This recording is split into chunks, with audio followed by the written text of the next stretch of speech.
The desert wind carried the scent of dust and dying sage across the barren landscape as Sam Mackenzie guided his weathered mare through the narrow canyon pass. At 62, his weathered hands gripped the reins with the steady confidence of a man who had spent more years in the saddle than most folks spent alive. The setting sun painted the red rock walls in shades of copper and gold, casting long shadows that danced like ghosts across the rugged terrain. Sam had been riding this route for over 3 decades, carrying supplies between the isolated settlements scattered across the New Mexico territory.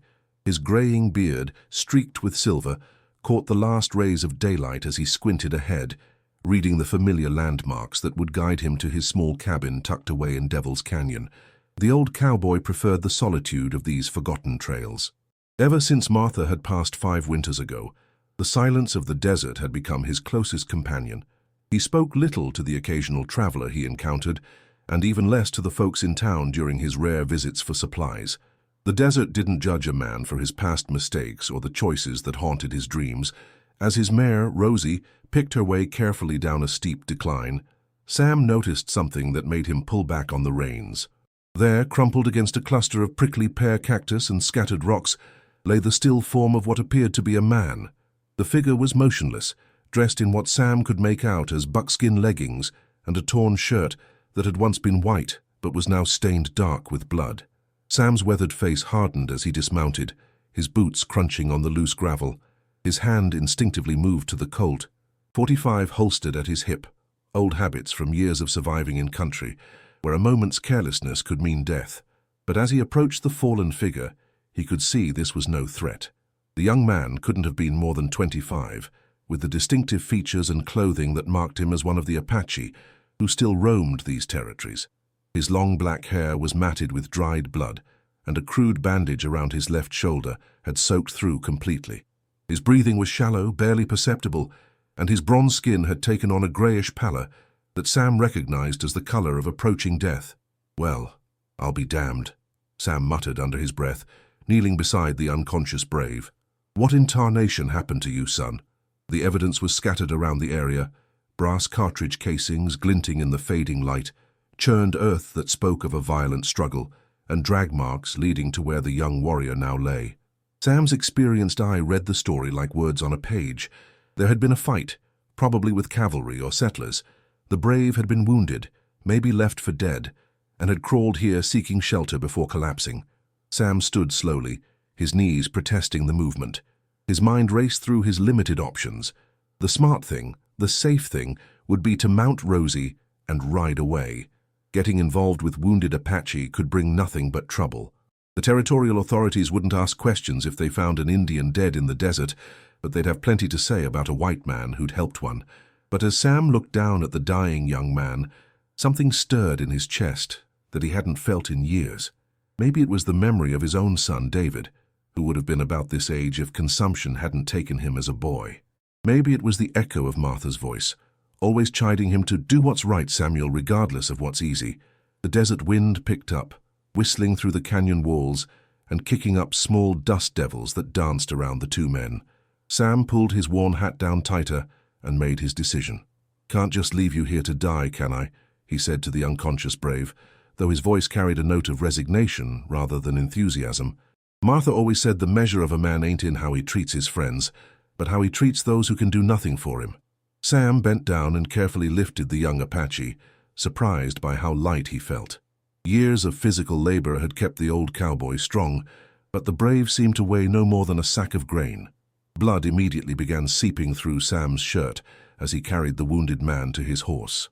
"Easy there, Rosie," Sam spoke softly to his mare as she shifted nervously at the scent of blood and the presence of a stranger. "I know this ain't what you signed up for, old girl, but we're going to do this thing right." Getting the unconscious man onto the horse proved challenging, but Sam had loaded plenty of injured animals and knew how to distribute weight. He secured the brave in front of him, one arm wrapped around the young man's waist to keep him from falling. As they began the slow journey to his cabin, Sam found himself talking, something he rarely did when alone. "Don't know if you can hear me, son, but you're going to live through this. Don't know why exactly I'm doing this fool thing, but I reckon there's worse ways for an old cowboy to spend his time than playing doctor to a wounded warrior."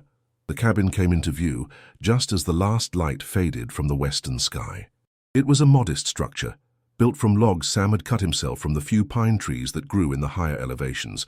A small corral held space for Rosie and the occasional pack mule, while a well he'd dug by hand provided the precious water that made life possible in this harsh land. Sam dismounted carefully, then lifted the brave down and carried him inside. The cabin's single room was spartanly furnished.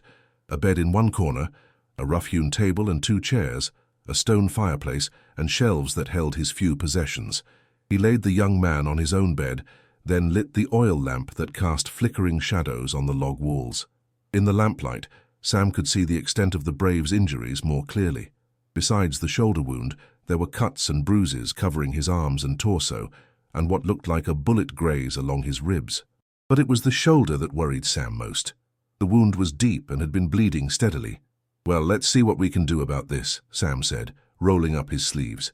He'd patched up plenty of wounds over the years, both animal and human, and knew the basics of frontier medicine. He heated water over the fire, tore up one of his few clean shirts for bandages, and found the bottle of whiskey he kept for medicinal purposes. As he cleaned the wounds, the brave stirred slightly, his eyelids fluttering. For a moment, dark eyes met Sam's weathered blue ones, and the old cowboy saw intelligence there, and something else, a warrior's spirit that refused to surrender even in the face of death. "Easy there, son," Sam said quietly. "You're safe now. Ain't nobody gonna hurt you here." The young Apache's lips moved slightly, as if trying to speak, but consciousness slipped away again. Sam continued his work, cleaning and bandaging the wounds with the careful attention he'd once given to his own injured livestock. Outside, the desert night settled over the canyon like a heavy blanket, and somewhere in the distance, a coyote howled its lonely song to the stars. Sam worked by lamplight, occasionally glancing at his patient's face, wondering what tomorrow would bring and whether his act of mercy would prove to be wisdom or folly. Dawn crept slowly across the desert floor, painting the canyon walls in soft shades of pink and orange. Sam Mackenzie sat in his wooden chair beside the bed, a cup of bitter coffee growing cold in his weathered hands. He dozed fitfully through the night, checking on his unexpected patient. The young Apache's breathing had grown stronger, and the fever seemed to have broken. As sunlight filtered through the cabin's window, the brave's eyes fluttered open. This time, consciousness held. Dark eyes, alert and intelligent, swept the unfamiliar surroundings before settling on Sam's face. "Morning," Sam said quietly. "How you feeling, son?" The young man's lips were dry, but he managed to speak. "Water." Sam helped the brave drink from a tin cup. The Apache's eyes never left Sam's face, studying him with the intensity of a man trying to understand why his enemy was keeping him alive. "Name's Sam Mackenzie," the old cowboy said. "Found you yesterday evening all shot up and left for buzzard bait. Figured even a rattlesnake deserves better than dying alone in the desert." When the brave spoke again, his English was accented but clear. "Why?" "Don't rightly know," Sam answered honestly. "Maybe 'cause leaving a man to die just ain't right no matter what color his skin." He paused. "What's your name, son?" "Joseph." Joseph Standing Bear. "Mission school?" A shadow crossed Joseph's face. 7 years. The priest said I needed to forget my people's ways, learn to be civilized." His voice carried a bitter edge. Sam helped Joseph sit up against the wall. "Known a few mission-educated Indians. Most of them caught between 2 worlds. That's a hard trail to walk." "How long before I can ride?" Joseph asked. "Figure you'll need at least a week before you can sit a horse. Question is, what happened to you?" Joseph's jaw tightened. "Soldiers. Cavalry from Fort Stanton. We were hunting, food has been scarce, the children were hungry. 8 of us, taking only what we needed. Your brother and the others?" "Dead." The word came out flat, but Sam could see the pain behind Joseph's eyes. "I was shot trying to reach my horse. Fell into a ravine. When I climbed out, they were gone, left me for dead." Sam understood loss. He'd buried his wife, his son. "I'm sorry, that's a hard thing." Joseph looked surprised. "You knew soldiers like this?" "Known all kinds of men. The uniform don't make the man." Sam walked to the window. "I fought in the war back east, saw enough killing to last several lifetimes. Came out here afterward, wanting to be left alone. The Apache and white man have been at war a long time." "Yeah, they have. But you and me, we ain't at war right now. Right now, you're a hurt man in my cabin, and I'm doing what I can to help." Joseph studied Sam's face, searching for deception. He found only tired honesty. Your family? Joseph asked. Gone. Wife died of fever 5 years ago. Son taken by consumption when he was 12. Been alone out here ever since. It is hard to be alone. Sometimes. But it's honest. The desert don't lie to you. The soldiers? They will look for me. Sam shook his head. Doubt it. They think you're dead. This canyon's off the beaten track. We're 20 miles from the nearest settlement. And if they come, then we'll deal with that when it happens. I ain't turning you over to anybody. A sound from outside interrupted them. A hawk circling above the canyon. Sam checked his rifle out of habit. Somebody coming? Joseph asked. Maybe. That hawk's been circling for 10 minutes. Sam's voice was calm. Probably nothing, but it pays to be careful. As morning progressed, Sam busied himself with chores while Joseph rested. By midday, Sam brought water and jerky. Tomorrow, if you're feeling stronger, I'll see about shooting us a rabbit. Nothing fancy, but it'll be better than this trail food. Joseph accepted the meal gratefully. You are a good man, Sam Mackenzie. I'm a man trying to do right, Sam corrected. Some days that's easier than others. As the afternoon wore on, both men settled into an uneasy routine. Two men from different worlds united by circumstance and an unspoken code of honor. Neither knew that 15 miles away, Joseph's uncle and the remaining members of his band had found the bodies of the slain hunting party and were following a trail that would lead them to Devil's Canyon. 3 days had passed since Joseph Standing Bear had awakened in Sam Mackenzie's cabin. The young Apache's strength was returning steadily. The fever was gone, his wounds were healing clean, and he could now sit up without assistance. More importantly, the wariness in his dark eyes had softened into something resembling trust. Sam had proven to be a man of his word. Each morning, he changed Joseph's bandages with the careful attention of someone who understood that healing required patience. He shared his meager supplies without complaint and asked no questions that Joseph wasn't ready to answer. The old cowboy's actions spoke louder than any promises. On this particular morning, Sam was teaching Joseph to clean and oil his Colt revolver, a gesture that would have been unthinkable between a white man and an Apache just days earlier. See, the cylinder's got to turn smooth as silk, Sam explained, demonstrating the mechanism.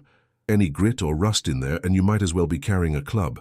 Joseph watched intently, his mission school education having included little about firearms maintenance. Say in the old days my grandfather used bow and lance. He said a warrior who depended on the white man's weapons would always be at the white man's mercy. Your grandfather was a wise man, Sam said, handing the pistol to Joseph. But times change. A man's got to adapt or die. Question is whether he loses his soul in the adapting. Joseph examined the weapon with growing confidence. His hands, though still weak, moved with the natural dexterity of someone born to handle tools and weapons. The missionaries said our old ways were savage, that we needed to abandon everything Apache to become civilized. And what do you think?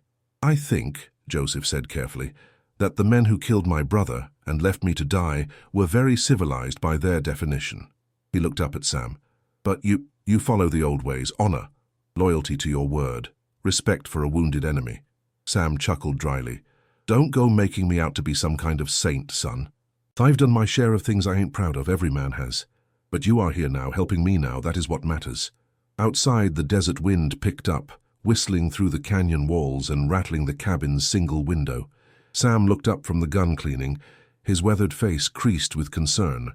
Wind's changing direction, he observed. Coming from the north now. Usually means weather. Joseph nodded.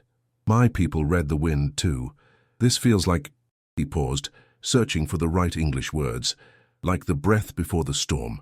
As if summoned by their words, a low rumble of thunder echoed off the canyon walls, though the sky remained clear.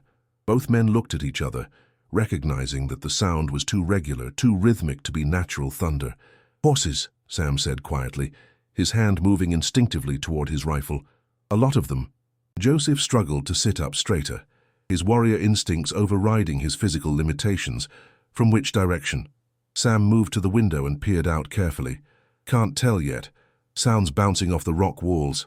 He paused, listening intently. But that's not cavalry, wrong rhythm. Cavalry rides in formation, keeps a steady pace. This is... He stopped, understanding flooding his face. Apache, Joseph whispered, hope and fear warring in his voice. My people. Sounds like it. Sam's voice remained calm, but Joseph could see the tension in his shoulders. Question is, are they looking for you or are they looking for trouble? Joseph closed his eyes, as if trying to reach across the miles to communicate with the approaching riders. If they found the bodies of my brother's hunting party, they would track the survivors. They would track me. And when they find you in the cabin of a white man, I do not know, Joseph admitted. My uncle, Running Wolf, leads the band now. He has fought the white man for 30 years. He has seen too much betrayal, too much death. Joseph looked directly at Sam. He may not understand that you saved my life. He may only see an enemy who has taken his nephew prisoner. Sam nodded grimly. Then we best figure out how to make him understand real quick. The sound of approaching horses grew louder, more distinct. Sam could now make out individual hoofbeats, the occasional snort of a horse, the soft jingle of metal against leather. Professional soldiers made more noise. These riders moved with the silent efficiency of men who had spent their lives hunting and being hunted. How many? Joseph asked. Sam listened for another moment. Hard to say. Maybe 20, maybe 30. They're spreading out, coming from different directions. Smart. They're surrounding the canyon before they move in.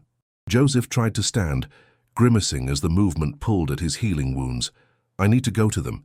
If they see me walking freely, talking to you willingly, maybe you can barely stand, son, and the moment you step outside, they might put an arrow in you thinking you're escaping from me, or put one in me thinking I'm holding you hostage. Sam checked his rifle, then set it aside. No, we do this different. What do you mean? Sam walked to the cabin door and stood with his hand on the latch. I mean, we show them the same thing I showed you. Trust, respect. The understanding that honor ain't about the color of a man's skin. Sam, you don't understand. Apache warriors are men, Sam interrupted. Just like you, just like me.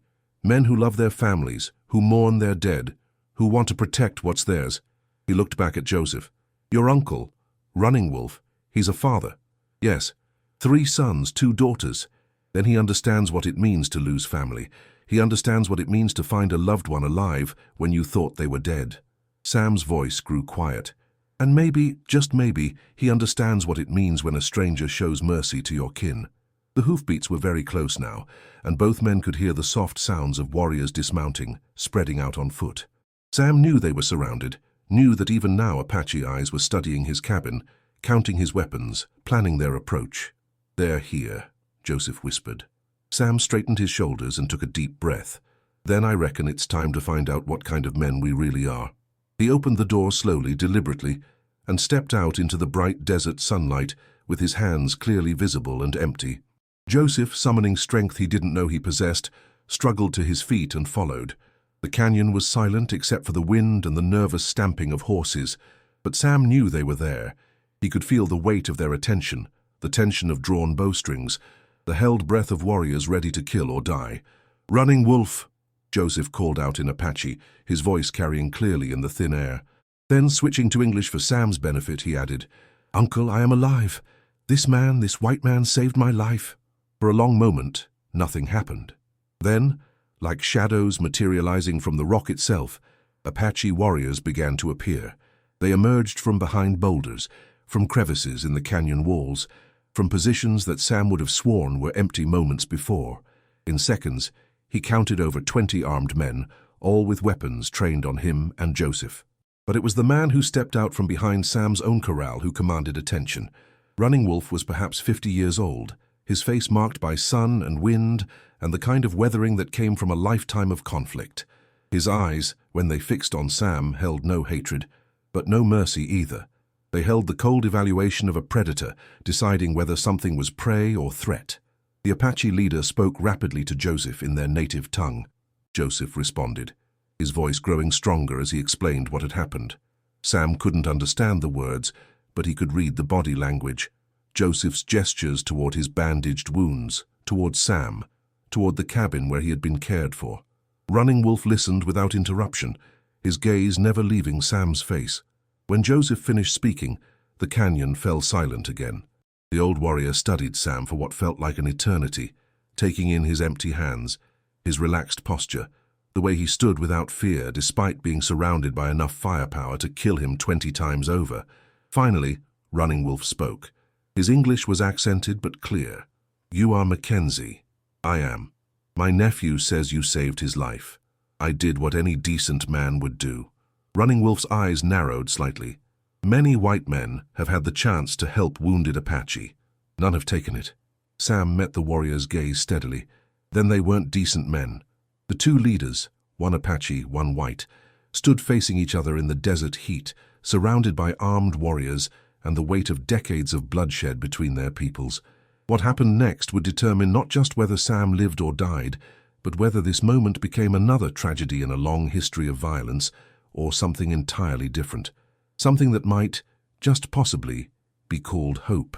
The desert wind carried dust devils across the canyon floor as Running Wolf continued to study Sam Mackenzie, with the intensity of a man reading signs that could mean life or death. Around them, 23 Apache warriors remained motionless, weapons ready, waiting for their leader's decision. You could have left him to die, Running Wolf said finally. Why did you not? Sam considered the question carefully. In his experience, Apache leaders were not men who appreciated flowery speeches or false sentiment. They valued truth, even when it was uncomfortable. Because I've buried enough good men to know that death comes too easy in this country, Sam replied. Didn't seem right to let another one die if I could prevent it. Even an Apache? Even an Apache. Running Wolf spoke again to Joseph in their native language. This time, Joseph's response was longer, more detailed. Sam caught the Apache words for honor, medicine, and brother, terms he'd learned during his years in the territory. He watched as Joseph gestured toward his bandaged shoulder, then toward the cabin, his voice growing more animated as he spoke. When Joseph finished, Running Wolf was quiet for a long time. The old warrior's eyes moved from Sam's face to the modest cabin, to the well-tended corral, where Sam's mare stood calmly, despite being surrounded by strange horses and armed men. Everything about the place spoke of a man who lived simply, honestly, without pretense. My nephew tells me you shared your food, your water, your bed, Running Wolf said, that you tended his wounds like he was your own son. I did what was needed. He also tells me you gave him your weapon to clean, that you trusted him with your life. Sam glanced at Joseph, surprised by this detail. Trust has to start somewhere. Running Wolf nodded slowly, as if this answer satisfied something deep within him. He spoke rapidly to his warriors in Apache, and Sam saw several of them lower their weapons slightly, though they remained alert. In the old days, Running Wolf continued, before the white soldiers came with their lies and broken treaties, Apache and white men sometimes found common ground. Traders who dealt fairly, settlers who respected the land, men who understood that honor transcends the color of skin. Those days seem long gone, Sam observed. Perhaps. But my nephew lives because one white man remembered them. Running Wolf stepped closer to Sam, his weathered face inches away. Mackenzie, my people have a debt to you. How would you have us repay it? Sam was quiet for a moment, understanding that this was not a casual question. In Apache culture, debts of honor were sacred obligations that could span generations. No debt needs repaying, Sam said finally. Joseph's alive. That's enough for me. Running Wolf's eyes widened slightly, and Sam heard a soft murmur run through the assembled warriors. In a world where every favor carried a price, where survival often depended on accumulating obligations and advantages, Sam's response was unexpected. You ask for nothing. I ask for nothing. Then you understand nothing of Apache ways, Running Wolf said, but there was no anger in his voice. A life debt cannot be dismissed. It must be honored, or the spirits of our ancestors will know we have become less than men. The Apache leader turned and spoke to his warriors. Several nodded and began moving toward their horses, but instead of mounting to leave, they began unpacking bundles and gear. What are they doing? Sam asked. Joseph, who had been listening intently to his uncle's commands, smiled for the first time since Sam had found him. They are making camp. We are staying. For how long? Until the debt is properly honored, Running Wolf replied. He gestured toward the narrow entrance to Devil's Canyon, where Sam could now see warriors positioning themselves with their horses and weapons. No enemy will pass this way while you remain under our protection. Sam felt a chill that had nothing to do with the desert wind. Running Wolf, I appreciate the gesture, but I don't need— This is not about what you need, the Apache leader interrupted. This is about what we need, what honor demands. He placed a weathered hand on Sam's shoulder. You gave shelter to our wounded. Now we give shelter to you. As Sam watched in amazement, the Apache warriors began an intricate process of fortification. They positioned horses and riders at strategic points throughout the canyon, creating overlapping fields of fire that would make passage impossible for any hostile force. Warriors took up positions in the rocks above, their presence invisible to anyone approaching, but providing perfect vantage points for defense. "But your people, they'll be hunted by the cavalry for this," Sam protested. "Protecting a white man will bring soldiers down on your heads." Running Wolf smiled grimly. "Let them come. This canyon has many secrets, many ways in and out that only we know. And any soldier who wishes to harm the man who saved Standing Bear's life will have to go through 23 Apache warriors first."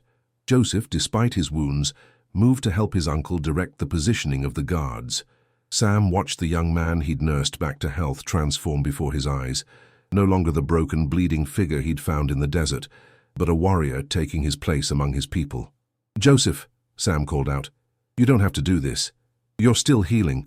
"This is how I heal completely," Joseph replied. "By standing with my family, by honoring the man who gave me back my life." As the day wore on, the canyon transformed into something unprecedented, a stronghold where Apache warriors stood guard over a lone white cowboy, not as his captors but as his protectors. The irony was not lost on Sam, who had come to this isolated place seeking solitude and found himself at the center of something that defied every assumption about the relationship between his people and theirs. Running Wolf approached as the sun began its descent toward the western rim of the canyon. "Mackenzie, there is something else you must understand," the Apache leader said. "Word of what you did for Standing Bear will spread among our people. Other bands, other leaders will hear how one white man chose honor over safety, chose mercy over prejudice, and they will remember. When the time comes for councils, for decisions about war and peace, they will remember that not all white men are enemies, that some still follow the old ways of honor." Sam looked around at the warriors who had transformed his quiet canyon into a fortress of protection. "I never asked to be a symbol of anything. The best symbols never do." Running Wolf followed Sam's gaze to where Joseph was carefully cleaning his rifle, his movements growing stronger with each passing hour. "My nephew told me something else. He said you spoke of adapting without losing one's soul. This is wisdom our young men need to hear." That evening, as the desert stars emerged in the vast sky above, Sam found himself sharing his simple supper with 24 Apache warriors. The conversation was halting. Few of the warriors spoke English, and Sam knew only a handful of Apache words, but somehow understanding passed between them anyway. They were all men far from home, all survivors in a harsh land that demanded strength and endurance. The color of their skin, the gods they prayed to, the languages they spoke, all of it seemed less important around the shared fire under the shared stars. "How long will you stay?" Sam asked Running Wolf as the fire burned low. "Until we are certain you are safe, until the debt is honored completely." The Apache leader looked out at the canyon entrance, where sentries remained alert despite the peaceful evening. "But more than that, until the word spreads that this place, this canyon, is under the protection of Running Wolf's band. No Apache will threaten you here, and any white man who comes with violence will find more resistance than he bargained for." Sam understood. It wasn't just protection, it was a declaration. Devil's Canyon had become neutral ground, a place where the old codes of honor still held sway. "And if the cavalry comes looking for you?" Running Wolf's smile was sharp in the firelight. "Then they will find the canyon empty, and you will tell them you have seen nothing. The desert is full of shadows and tricks of the eye." As the warriors settled in for the night, posting guards in shifts that would maintain vigilant watch until dawn, Sam lay on his simple bunk and listened to the quiet sounds of men who had chosen to stake their lives on a principle. Outside, the desert night was alive with the soft movements of sentries, the occasional snort of horses, the whispered words of men checking on their wounded comrade. For 5 decades, Sam Mackenzie had lived his life trying to mind his own business, to avoid the conflicts and complications that came from getting involved in other people's troubles.